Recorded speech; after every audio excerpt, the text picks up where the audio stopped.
Fred, can you call the family? And they can enjoy it as well. Yeah. How you doing, boss?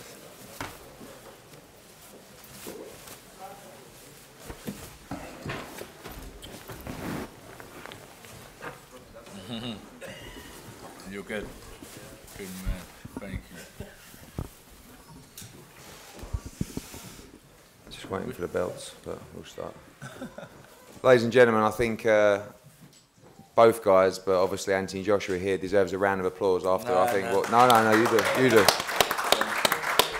I think just one of the great heavyweight fights, ups and downs, rounds and just incredible fight. Massive heart shown by both guys.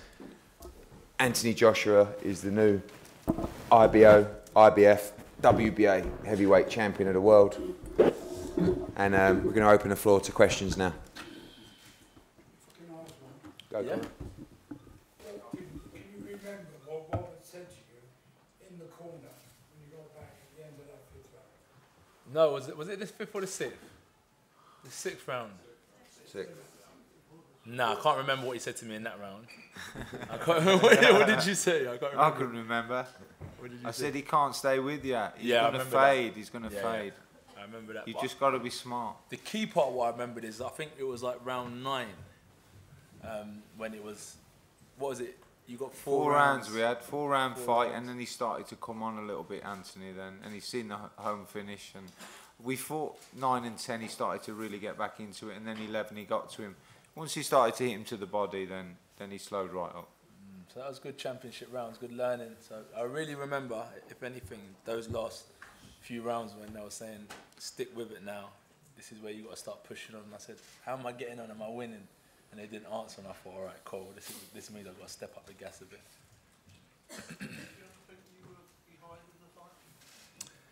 I thought it was even. I wanted, and we like to win like with a stoppage, a knockout, or clear. So just like silly little jabs. Do you know what I mean? Silly little jabs and stuff like that. So I didn't think I was behind, but I just didn't want it to be as close as it was. Be an even fight. I wanted to go out there and dominate.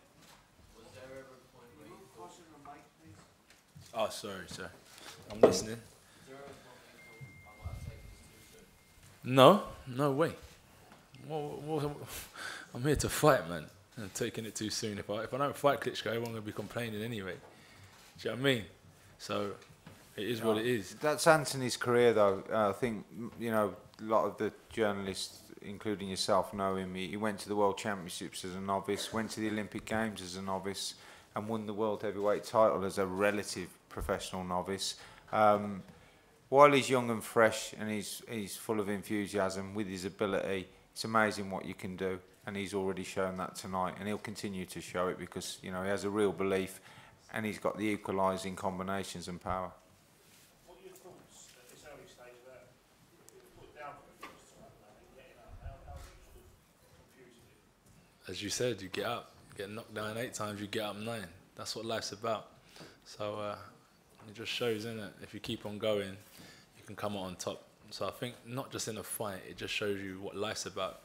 You just keep on going, no matter how many times you get put down.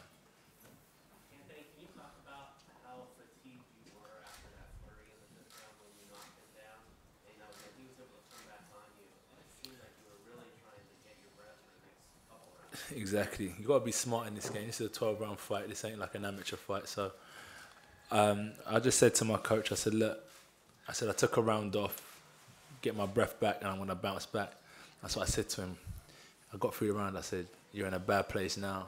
Because I know I'm going to bounce back. So it's about second win. So I tried to take him out. When I hurt someone, I know I can get them.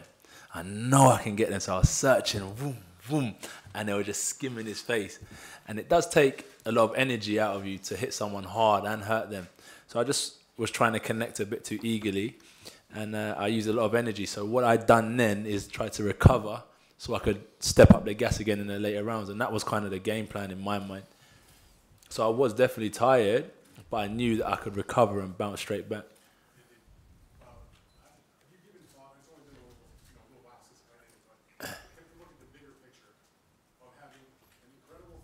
Yeah. The young champion takes out, a very respected former champion from this kind of crowd.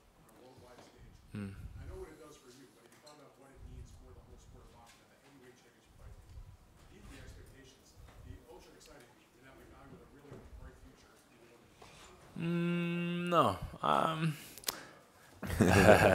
I let you guys enjoy it, man. I just have fun with it. Things could be a lot worse. So I'm just enjoying my fighting as it is. I think Rob should answer that, really. What's next? Where we're going? How great it is? Yeah. I think it's one thing selling a fight out, selling the tickets, breaking pay-per-view records, but if the product doesn't deliver, then it doesn't really matter. The difference is every time Anthony Joshua stepped through the ropes, he's entertained. But I think the most impressive thing is he's learning his trade under this kind of pressure. Other people are going 35, 36, 37 fights, boxing 8, 10 rounds, intercontinental fights, intercontinental defences, world title eliminators, final eliminators. He's being thrown in under the utmost of pressure. He's still not a novice, but in terms of his career, he's a relative novice. And he's going in with someone like Wladimir Klitschko, and it took him time, and he made mistakes. But one thing he's never had to really show too much, perhaps other than the Dylan White fight, was tremendous heart and a great chin. And he showed both. He got knocked down in the 6th round, more out of fatigue. I wonder whether he'd get up from that. He did. He got hit with some huge shots. In the 7th, 8th, 9th, I think the 10th round, one particular left hook was a huge punch. This guy's still learning. But what you have to do is respect the fact that he's taking these fights. Because I'd love to tell you it was me being brave. It's not. It's him. He's making the decisions. He's calling the shots. He feels like he had the 2 defences, the voluntary defences. Now it's time to test himself. Rob felt he could beat Wladimir Klitschko. He was right. It was the ultimate gamble, but with the ultimate reward. But, I think in terms of worldwide stardom, I said before the fight, you win this fight, you become the biggest star in British sport and the biggest star in world boxing. But to win it in the way that he did, then has confirmed the position for me, and so much more to come. But more importantly, and this is what he's so, this is on his mind, so many more improvements. This is just the beginning. We always talked about phase 1 and phase 2. I'd say we've probably just completed phase 2 tonight. There's 4 phases. Phase 1 was completed so well. That's phase 2. He's unified the heavyweight championship of the world. I can't tell you his expectations and what he wants to achieve. Not just in boxing, but outside of boxing, as a person, as a fighter. So when he won the World Heavyweight Championship, he was pleased. But that was like winning the World Heavyweight Championship tonight. Yeah. That felt like, a lot of people said, you got an easy champion and all this kind of stuff. That was to come through, beat Wladimir Klitschko to unify. That was his 19th professional fight. Anthony, can you also just give your thoughts about what you think of Wladimir? And even though he lost, it seemed to me anyway that there were doubts that he certainly redeemed himself from that performance against Fury. He fought a tremendous fight even though he didn't win. Just your thoughts about where he stands now after this game. Well, he's been dominant for the last decade and a bit, as we're aware of, very dominant to say. And he took a loss against Tyson Fury, and what I kept on hearing is the obsession and the passion to get the victory. So I always knew I was going to come against the new and improved Klitschko, because sometimes from a loss you do learn from your mistakes and try and come better. So I think that he came to show what he was about, that he still had it. But I knew it was going to be tough for him to kind of show what he was about, because I wanted to do the same. I wanted to go in there and be confident.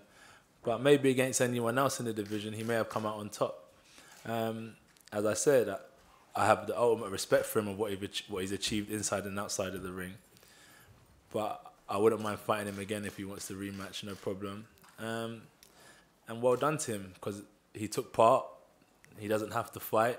People say he's too old. He doesn't have to fight, but he wants to challenge the young lions of the division. So big respect to Klitschko for that as well, because it takes 2 to tango. Anthony, given the nature of the finish, do you really feel like a rematch is necessary? It's up to him. I don't mind. This is what I'm saying. I'll fight. There's no problem. As long as Rob thinks he's good to go, I'll go. And that's how it's been. I'm not shy. I'm very chilled out about boxing. So if you would like to fight again, we we can definitely do it again if Rob thinks it's the right decision. No problem. I'm not sure really. Obviously, Anthony finished him off in devastating style. So it's just what I mean. Vladimir's been a tremendous fighter, arguably the best heavyweight in the last decade. I'm not sure what he wants to do, but great fight, a great occasion, and it's just great to see a British heavyweight like Anthony come through, and it's memorable tonight. And I sat here after Carl boxed George Groves 3 years ago, and it was memorable that night. And I think there's a real boost with British boxing, and Anthony's certainly at the forefront of that. Do you think that Wladimir, that would have taken a lot out of him, and on the other hand, how much from Josh? Yeah, it will have taken a lot more out of Wladimir than Anthony, that's for sure. How much do you think Anthony was better? Anthony will get better and better. He'll have learnt a lot from that. He tightened up at times. He loaded up, I think, the occasion, and Klitschko got to him early. But he regrouped. He stayed calm. He had the lapse in concentration, got caught, tightened up, got through it, and then the last 4 rounds he started to come alive. And you know, his stoppage in round 11 was fantastic. Anthony, can you tell us a bit about how you're feeling now? I mean, does this top the gold medal? Nah. I don't know. How am I feeling? The gold medal. It is what it is, isn't it? Listen, there's one winner, one loser. I don't know. It is what it is. I'm a champion outside of the ring, first and foremost. With or without the belts or boxing, I'm a good man, I'm a family man, and I love life. So that's what's important. The fighting is fun. I say it to you again. I don't box just for the belts. I don't box for money. I just enjoy it, the discipline. So how am I feeling at the minute? Like I did before I won this fight. Do you know what I mean? And I'm happy, if anything, that it was a great fight because there was a lot of hype, a lot of attention around the fight, and I'm glad it lived up to expectation. That's it. Anthony, how do you plan to celebrate the win first of all? So I know your mum didn't come to the fight. When do you plan to kind of reconnect? You can see why she shouldn't be here. And how do I plan to celebrate? Wake up midday for once. Wake up midday and then catch up with my family. Normally I take a holiday, but I think this time what I'm going to do is just pop round to some of my family's house and catch up because it's like we spent quarter of the year training and then normally you go away on holiday then straight back into training camp. So I don't want to do that. I want to catch up with family and that's it. Go back to normal living. Josh,